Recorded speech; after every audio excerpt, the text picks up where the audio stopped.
intromisión electoral, según ellos, de la última declaración de Kristalina Georgieva, cuando dijo, palabra más, palabra menos, que desearía que no se interrumpa la voluntad de cambio y el rumbo económico del gobierno.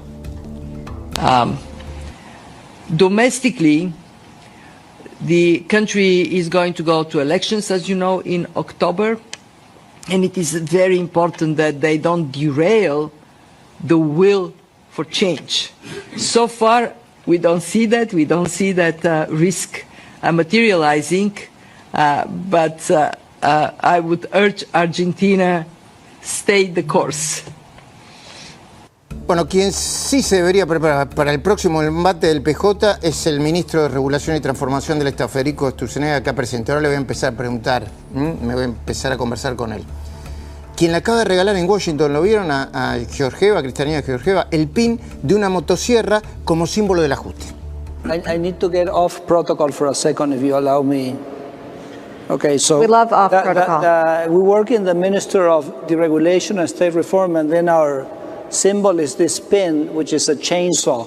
Okay, so we wear proudly this chainsaw pin, which paid with our own money and not with government money, just I want to clarify.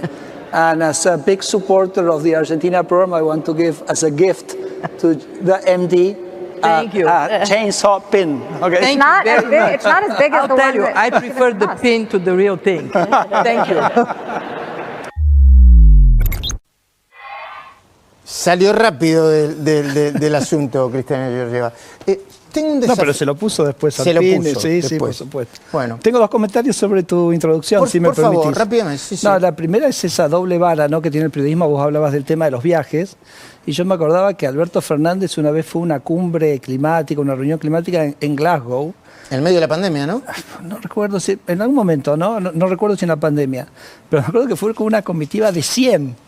Y cuando habló, creo que había 10 personas, o sea, ni siquiera los de la comitiva lo fueron a escuchar, ¿no? Entonces, me parece que esa doble verdad, me acordaba de eso, que me había parecido absurdo en ese momento, considerando un gobierno que ha demostrado unas señales de austeridad y en ese sentido muy significativas. Y la otra es tu comentario sobre este presidente polemista que tenemos, ¿no? Este presidente debatidor. Qué adjetivo a veces. Ese es el polemista. Bueno, sí, yo creo que hay presidentes que son conscientes, que son parte de un proceso de cambio cultural, que en ese sentido les gusta debatir. Yo creo que los presidentes pueden tener dos visiones. Pueden tener la visión del kirchnerismo, que su relación con el periodismo era la pauta. Entonces vos comprás voluntades y comprás lo que dicen, y este es un presidente que no, que se mantiene lejos de eso y por el contrario quiere dar un debate.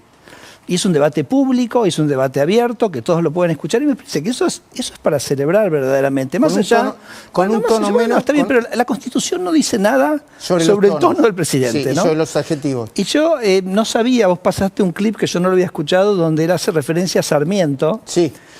Yo recién le decía a la producción, no sé si lo habrá podido conseguir. Hay un libro de Sarmiento que se llama Las 101.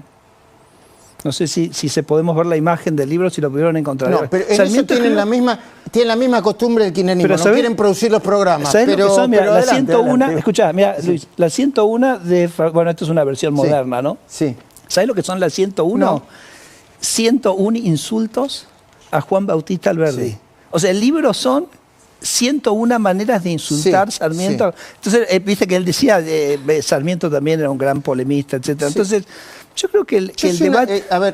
Yo no importo, soy una persona intensa que discuto, también se me va una palabra. Yo no creo que esté bueno eso, y ni siquiera para mí, pero yo se lo he dicho al presidente muy respetuosamente, pero que cada uno haga lo que quiera, ¿no? me parece que tenemos que celebrar el debate de ideas, Sí, ¿no? claro que bueno, sí. Ahora claro sí, que sí. podemos pasar a tu entrevista. Me gustaría, ministro, que le haga entender a la gente por qué desregulación significa mejora de la economía y crecimiento económico, pero con ejemplos que pueda entender cualquiera, un niño, ¿no? O yo que soy bastante duro para... Yo te diría que tenemos dos grandes líneas, ¿no? O sea, tenés la línea de la desregulación y la línea de la transformación del Estado, que es la motosierra, ¿no? Que yo acá tengo también mi pin de la motosierra, que lo mostramos orgullosos, porque la motosierra es lo que ha permitido sacar a 10 millones de personas de la pobreza. O sea, la motosierra son 10 millones de personas menos pobres en la Argentina. ¿Por qué? Porque El ajuste... No, ¿qué ajuste? Es todo lo contrario. Es el ajuste del Estado. Porque si vos tenés lo que nos prometía el kirchnerismo, que es un Estado grande, ¿quién paga el Estado? Lo paga la gente. Entonces el Estado grande es el ajuste. Porque estamos hablando de la gente, ¿correcto? Sí. No estamos hablando de la casta política. Entonces, si vos tenés un Estado grande que le pasa muchos recursos a la casta política, los ciudadanos tienen que pagar ese gasto. Ese es el modelo del kirchnerismo. Ese es el modelo del ajuste. El modelo achicar el Estado para que los ciudadanos paguen menos. Exacto. O sea, cada gasto que el Estado ahorra es un impuesto menos que la gente paga. Entonces, fíjate que es lo contrario del ajuste lo que hace Milei, porque Milei le transfiere recursos de ese gasto inútil, de ese gasto corrupto, a los ciudadanos. Él el primer año baja el gasto público 5 puntos del PBI, quiere decir que bajaron los impuestos. ¿Qué impuesto fue el más importante que bajó? ¿El impuesto país? El impuesto país fue un impuesto muy importante, pero él bajó uno muchísimo más importante, que es el impuesto inflacionario. Porque acordate que toda esa guita, todo ese gasto se financiaba emitiendo dinero. Y el impuesto inflacionario es un impuesto sobre los pobres.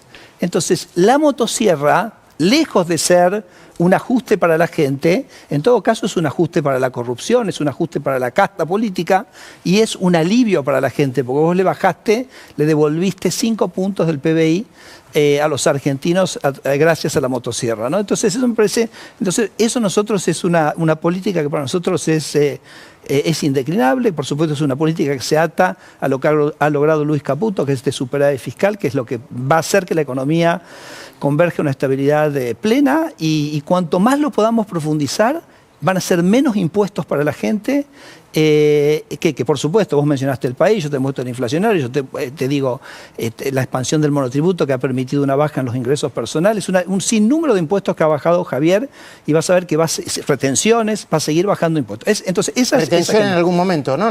Bueno, ya bajó retenciones a todos los productos que no son de la pampa húmeda, entonces esa es como una agenda que me parece.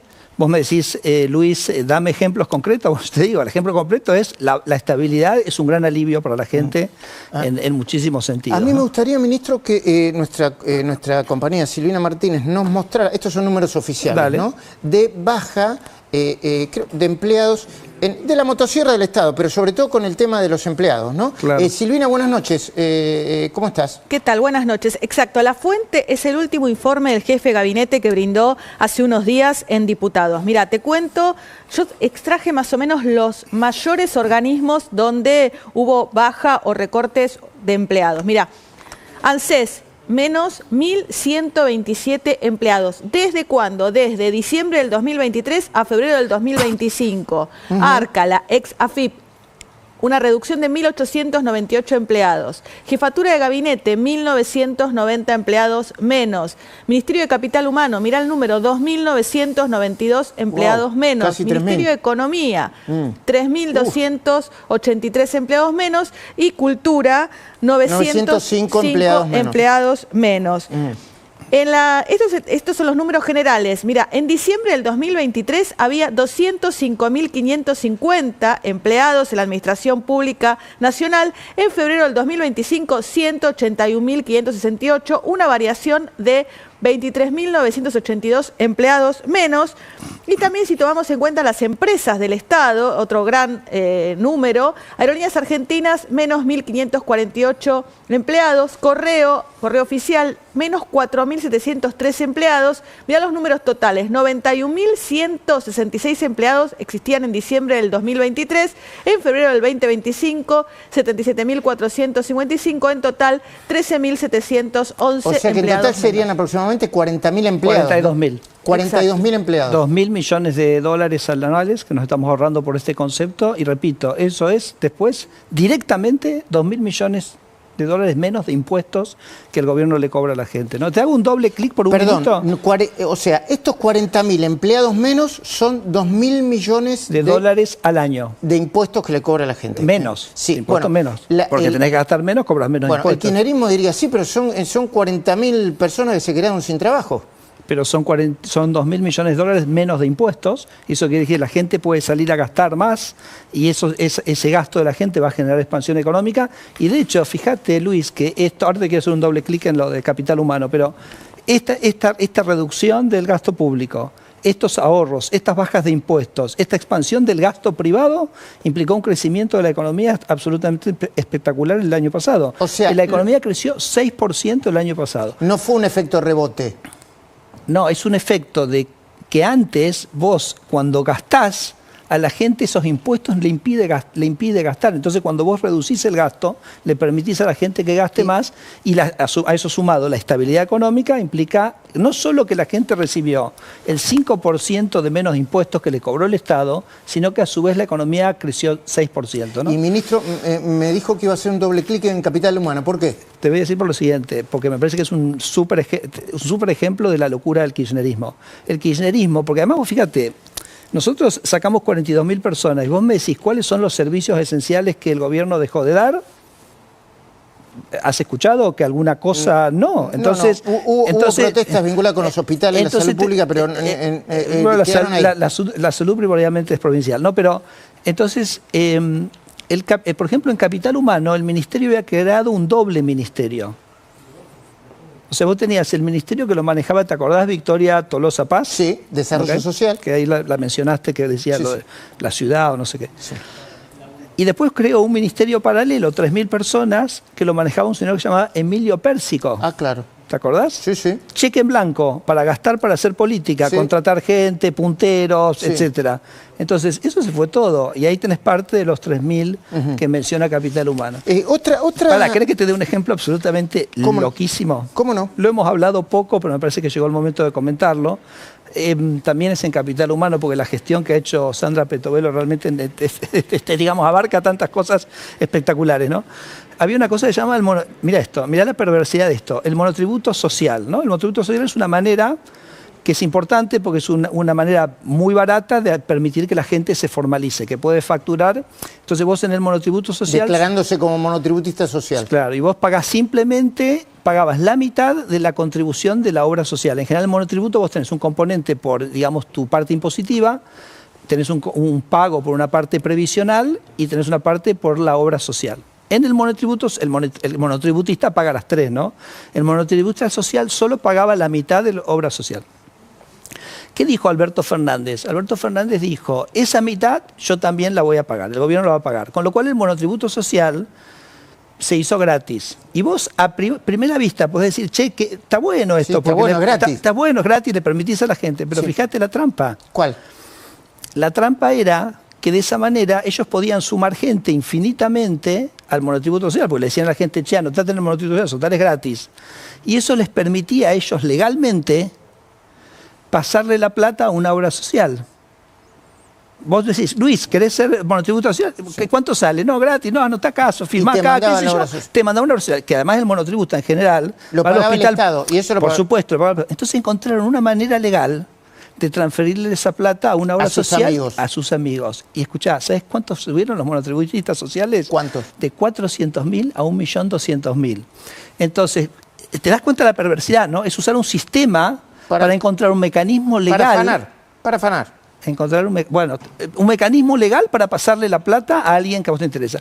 O para darle la plata a los amigos. ¿Qué hicimos nosotros? Le dijimos a la gente, derogamos ese decreto de Alberto Fernández, que si vos miraste, digo, el gobierno de Alberto Fernández es todo esto. Es todo regalar guita pública y regalar a todos lados. Entonces dijimos, el que quiera tener el monotributo social va a volver, como fue en su origen, pagar la mitad de la obra social, que eran 7.500 pesos. Tampoco, digamos, bueno, bajamos de 1.200.000 a 400.000. Se acabaron los monotributistas. Entonces, claro, porque además mucha gente de esa ni siquiera debería saber, debería saber, ¿no? Y ahorramos 20.000 millones de pesos por mes. ¿A quién se los ahorramos? ¿A quién? Se los ahorramos al contribuyente, porque son 20.000 millones que yo no tengo que cobrar de impuestos, ¿no? ¿Y a quién se los sacamos? A los que supuestamente tenían esas obras sociales, que eran los amigos del poder kirchnerista, ¿no? Hablemos del digesto. ¿Qué es el digesto al que se refirió? Milei habló del digesto, ¿no? ¿Lo ponés, por favor? Proyecto digesto. ¿Qué es el digesto? Mira, el digesto es lo siguiente, es... Nombre farmacológico tiene. Para la digestión. Es saber qué leyes tenemos. Por ejemplo, la cantidad de leyes que se tienen. Claro, nosotros, por ejemplo, tenemos un digesto de leyes, que fue con el que trabajamos durante varios años el proyecto de revisión de leyes. ¿Cuántas? 4.600 leyes tiene Argentina, ¿ok? Pero nadie ha hecho el digesto de los decretos. Y yo pensé que los decretos eran 70.000, estaba bastante, bueno, vamos a trabajar con los 70.000, después hablando con la gente de Legalitera me dice, Federico, tengo malas noticias, no son 70.000, ¿Son? 700.000. Entonces no sabés si están, ahí está, 700.000, no sabés si están vigentes, si no están. Por ejemplo, hace unos días nosotros sacamos un decreto perdido, que no estaba ni siquiera digitalizado, que prohibía la exportación de ganado en pie, que era un decreto de Cámpora del año 73. Lo tenemos que ir a buscar a los archivos, ¿no? Vos pensás que Uruguay exporta 250.000 cabezas de ganado en pie. Un país ganadero, Luis. Sí, sí. Un país ganadero no puede exportar ganado, ¿no? Brasil exporta 750.000 cabezas, estaba prohibido, ¿no? Entonces, el objetivo que nosotros tenemos es para fin de año hacer una limpieza muy fuerte de todos esos digestos, que los argentinos sepan específicamente cuáles son las reglas que tenemos, y no. Y bueno, y dentro de ese proceso hay un proceso de desregulación y ¿no? Nosotros, mira, ¿Qué cosas van a desaparecer? Porque hay versiones de todo tipo. De todo. La Comisión de Regulación del Transporte parece que va a desaparecer, ¿cierto? No te voy a decir. No puede. No te voy a decir por qué. Porque es cierto que en las próximas semanas nosotros vamos a hacer una refuncionalización importante En transporte. del gobierno. No, mucho más que transporte. No te voy a decir qué organismos, porque eso los va a anunciar nuestro vocero presidencial Manuel Adorni, también candidato nuestro en la ciudad, pero sí te voy a decir bastantes cosas. Te voy a decir que son varios decretos, algunos son decretos delegados, algunos son decretos autónomos, porque abarca todo el Estado, o sea que vas a tener instituciones de todo el Estado. ¿Y qué objetivo tenemos nosotros? Tenemos áreas donde hay distintas organizaciones que tienen tareas duplicadas. Entonces no tiene ningún sentido. Tenés áreas, el kirchnerismo hizo una cosa que terminó siendo muy mala, que es que empezó a generar lo que se llama organismos descentralizados. Sí. Dice, mira, tal cosa lo va a hacer un organismo descentralizado. Desde el Inca hasta, bueno, va a ser, tenés de todo. CONICET, tipo. Tenés de todo. Pero ¿cuál es el problema? Que ese organismo tiene la capacidad de cobrar. Entonces esos organismos empezaron a decir, yo no quiero pedirle plata al Estado, me quiero autofinanciar. Entonces empezaron a inventar trámites para autofinanciarse, ¿no? Entonces, como tuvimos una proliferación de regulaciones inducidas por la necesidad de esta... Entonces, ¿qué es lo que hacemos nosotros ahí? Esos los sacamos y los volvemos a centralizar en el gobierno para que no tengan esa. Te voy a dar un ejemplo que no va a estar tocado. No va a estar tocado por esto, pero que es ANMAT. ¿Okay? ANMAT tiene 900 trámites. ¿Qué es ANMAT para que la ANMAT gente... es, digamos, la organización que tiene el control tanto de los medicamentos y de los alimentos. Sí. 900 trámites que no se sabe para qué. Digo, obviamente son trámites, tenemos que limpiar, por lo menos la mitad de esos trámites los tenemos que limpiar. Y el otro motivo, Luis, por el cual viene esto, es que cuando vos creas estos organismos descentralizados, eso viene con su estructura de personal, claro, la gente que liquida sueldos, los contadores, el departamento jurídico. Cuando vos, si lo tenés centralizado, usás la estructura central de eso. Entonces tenemos organismos, por ejemplo, que tienen 120 personas, 60 personas son las que hacen el laburo que corresponde a eso y 60 es el apoyo administrativo, que si vos los centralizaste podés, digamos, liberar de esas 60 personas. No porque nos guste liberar de esas personas, pero sí porque si nos liberamos vamos a poder gastar menos y vamos a poder cobrar menos impuestos. Ministro, antes de despedirlo, ¿alguna pregunta tipo ping-pong? Si se puede responder ping-pong, si no. Sí. Bueno, si fuese por usted, Aerolíneas, ¿la vende? Yo, lo hemos dicho siempre, no hay absolutamente ningún motivo por el cual una aerolínea deba ser propiedad del Estado. No ocurre en ningún lugar. Lula cerró Varig, Mujica cerró Pluna, por decir ejemplos acá, vecinos nuestros, ¿no? Es una industria muy fácil de entrar y de salir, los aviones se alquilan, es totalmente diferente a cuando era hace 10 años. Es una industria que es muy importante que sea competitiva porque Argentina es un país ideal para la aviación, porque es un país con poca densidad y muchas distancias. Así que, bueno... Si fuese por usted... Sí, bueno. Yo siempre dije que para mí lo más copado era dársela a los empleados, ¿no? Porque yo siento que el problema de Aerolíneas es que es una organización que funciona, pero que siempre sabe que puede vivir de la teta del Estado. Entonces, si vos sabés que vivís, chupás, ¿correcto? El día que no puedas chupar, se va a ordenar y va a funcionar perfectamente, ¿no? Entonces, fíjate que Javier bajó una línea muy fuerte de que no iba a respetar, no iba, digamos, a sostener los privilegios que tenía, no le iba a dar recursos a una empresa que tiene total libertad para manejarse en el mercado, tiene total libertad para cobrar lo que quiere. Sería diferente quizás si le pisás las tarifas, pero no es el caso de la línea. Entonces, ¿cómo te voy a dar de recursos? Además, pedís del Estado. Y fíjate que en 2 minutos la empresa por primera vez fue superavitaria. Y después un par de cuestiones de macroeconomía que le corresponden al ministro Caputo.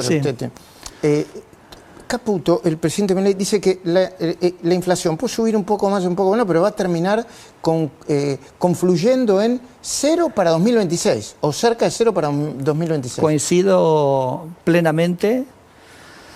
Mira, Adorni dijo el otro día una cosa que para mí está muy buena, que dice, yo entiendo que en el día a día vos, no sé, un mes te da un poquito más, un poquito menos, un día el dólar sube un poquito, un día cae, etcétera, ¿no? Y uno está, por supuesto, viviendo el día a día y le presta atención a eso. Pero lo que decía Adorni es, si lo fundamental está bien, termina bien. Y eso es lo que es novedoso en Argentina en esta experiencia, ¿no? Porque Javier, y esto es lo que vos hablabas un poquito del viaje a Washington y esta semana que tuvo Luis Caputo y tuvimos todos nosotros allá, digamos, lo que se ve como extraordinario en Estados Unidos es un presidente que ha decidido tomar el toro por las astas, ha decidido resolver el problema fiscal. Como yo te decía, resolver el problema fiscal a su vez es devolverle dinero a la gente, ¿no? Pero... ¿Y cuándo y en qué medida van a empezar a bajar los impuestos? Bueno, los impuestos, ya como decíamos, han venido bajando significativamente. Retención. Pero yo creo que hoy veía que un Big Mac sin impuestos en Argentina era el Big Mac más barato de Latinoamérica, o con los impuestos. Sí, yo te diría, el gobierno va a seguir bajando impuestos. Yo te diría sistemáticamente por 2 motivos. Primero, porque la motosierra sigue. Entonces la motosierra, al seguir bajando el gasto, nos da más márgenes para bajar impuestos. Y segundo, porque la recuperación de la economía, que también es muy sostenida, también da cierto margen, ¿no? Así que vas a ver que el ministro va a seguir anunciando bajas de impuestos. Pero escucha, pero la baja de costos, déjame, te quiero comentar una cosa que tengo mucho en la cabeza en estos días. Sí. La baja de costos no es solo la baja de impuestos. La baja de costos es lo que vos me preguntabas hace un ratito, que es la desregulación, etcétera, ¿no? Entonces te voy a hacer un tema que lo hemos hablado acá, espero que no te haga perder ningún auspiciante ni nada, lo que voy a decir ahora. Acá no tengas miedo porque no hay ningún problema ni con los auspiciantes, pero ahora me dice todo, ¿eh? Nombre, marca, empresa, todo. No vaya a ser que tenga un problema usted o el presidente. Sigo con el tema de la vacuna de la aftosa, ¿no? Porque acordate que nosotros el año pasado lo discutimos acá juntos. Argentina tiene una cosa muy loca, que la vacuna de aftosa le pedía 4 cepas, ¿ok? Y 2 de esas cepas no existen en ningún lado excepto en el laboratorio de un laboratorio argentino, ¿no? Entonces eso yo se lo comenté al presidente Milei y me dijo, saca eso inmediatamente, lo cual permitiría importar vacunas del resto de Latinoamérica, pero ese proceso ha estado muy lento, ¿no? Entonces hoy hablaba con el ministro de Economía de Paraguay, Carlos Fernández, gran amigo, y le decía, Carlos, ¿cuánto está la vacuna de la aftosa en Paraguay? Acá, para que te des una idea, es 1.300 pesos. Pensá que hay, no sé, 50 millones de cabezas, tenés 2 dosis por o sea que tenés 50 millones, ponele $1 y algo, por 2 dosis, estamos hablando de 100 palos al año, ¿correcto? Entonces, me dice, acá vale 35 centavos. Contra 1.300 pesos. 35 centavos de dólar. ¿Y qué me quiere decir? Porque la gente no entiende. ¿Sabes lo que te quiero decir? Que la empresa argentina, que la vende acá a 1.300, la vende en Paraguay a 35 centavos. Como la empresa indumentaria que vende, que decía Caputo. Que decía Caputo. Sí. Entonces, pero lo que quiero decir, ese es el tipo de cosas que imagínate que nosotros pudiéramos bajar esa vacuna a 35 centavos, que parece que se puede, ¿no? Porque parece que la propia empresa lo vende. Sería bueno para los argentinos. Para los argentinos, para los productores ganaderos, etcétera. Tierra del Fuego, que me preguntas Tierra del Fuego. O sea, nosotros ahí, el ministro Caputo hizo una cosa para mí como un primer paso muy importante, que es el sistema de courier, ¿te acordás? Con una exención hasta $400. Sí. ¿Te acordás que ahora podés importar en Ah, sí, sí, Amazon sí. por hasta Sí. $400? Sí, Entonces, sí. hay celulares Samsung que los compras Sí. en ese. Entonces, hoy está en pie de igualdad esa persona que se puede ir a Miami y traerse el Samsung que la persona que no viaja. Entonces, me parece que ese es un paso absolutamente central y fundamental. Y una cosa, te doy una cosa que no se Sí. sabe todavía, Sí. que la semana pasada el director de aduanas, Andrés Belli, sacó una resolución que todo lo que entra por courier por debajo de $400 No paga impuestos. no, claro, no paga aranceles, eso lo había terminado Caputo, no, pero sé lo que no va a tener clasificación arancelaria. Eso quiere decir que cuando lo metes, directamente pasa directo, porque no es como que tenés que decir Entiendo. cheques. Así que, Muy bien. bueno, es parte de ese proceso que estamos Ministro, avanzando. agradecido por No, haber venido gracias a acá. vos. ¿eh? Gracias Costó un a vos. poquito, pero lo trajimos finalmente. Muchísimas gracias gracias. a ¿eh? vos. En el campo de batalla, de redes sociales y TV, cada palabra es un arma, cada idea una espada. Con el peso del conocimiento le vas a ganar al control estatal, y con el poder del libre mercado vas a ser el campeón. Solo vale mi ley, rompiendo escamas con la fuerza de la razón. Nunca te van a doblegar, nadie te va a callar. Intelectual de mi ley.